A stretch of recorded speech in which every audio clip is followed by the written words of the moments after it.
Bonsoir et bienvenue sur boursicoté.com pour cette nouvelle analyse technique Forex et matières premières. Nous avons aujourd'hui un rebond technique sur la paire de devises euro-dollar. C'était plus ou moins attendu puisqu'après ici avoir testé la zone des 1,0665 qui était une zone majeure et que je vous présente comme une zone majeure depuis maintenant quelques temps, on a tenté ici une cassure pour se retrouver sous cette zone comme résistance, mais on réintègre ici une zone supérieure à ce support horizontal pour finalement se stabiliser. Donc nous sommes ici sur une phase de stabilisation, zone majeure ici qui est bien visible sur la vue hebdomadaire, puisque nous avons ici de nombreux contacts ici sur cette zone.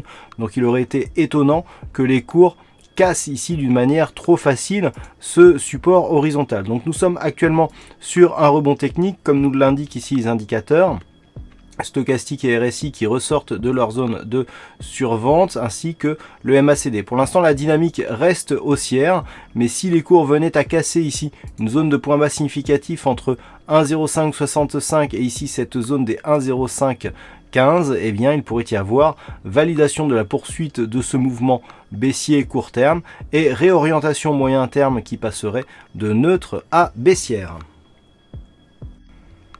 Sur le dollar-yen, les cours restent ici sur une dynamique bien haussière suite à la rupture de la zone des 111,24 yens pour 1 dollar. Nous sommes toujours sur cette dynamique haussière. Hier, je vous indiquais ici des possibilités de consolidation. On a bien eu une petite consolidation, mais qui ne remet absolument pas en cause la dynamique haussière. Et donc, nous conservons toujours un objectif de retour sur cette zone des 116,46. La consolidation technique se voit bien ici sur les indicateurs avec la sortie de cette zone de surachat accompagnée par le MACD. Idem, ici, nous avions une petite divergence sur le stochastique. Et bien, nous avons là le signal de consolidation. Toutefois, comme nous pouvons le remarquer, les cours restent bien ici au-dessus de cette moyenne mobile 20 exponentielle, laissant intact le potentiel de cette dynamique haussière court terme, et ce tant que les cours resteront au moins au-delà des 111,24. Tant que les cours restent au-dessus de ces deux zones, eh bien l'objectif qui a été donné précédemment restera possible.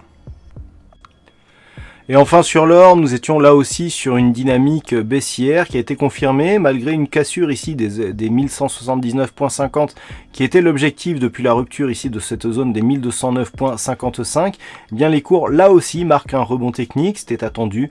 On a une sortie de la zone ici de survente sur le RSI et sur le stochastique qui avait eu ce signal précédemment avec un retournement ici du MACD. Nous avions des petites divergences baissières sur certains indicateurs, donc ici petit rebond technique mais qui reste vraiment très restreint. On ne vient même pas ici au contact des moyennes mobiles 20 exponentielles, on se pose juste sur cette zone de support à 1179,50. donc la dynamique reste baissière et si la rupture ici de cette zone des 1179,50 se confirme, eh bien nous aurions un objectif ici sur les 1139,20.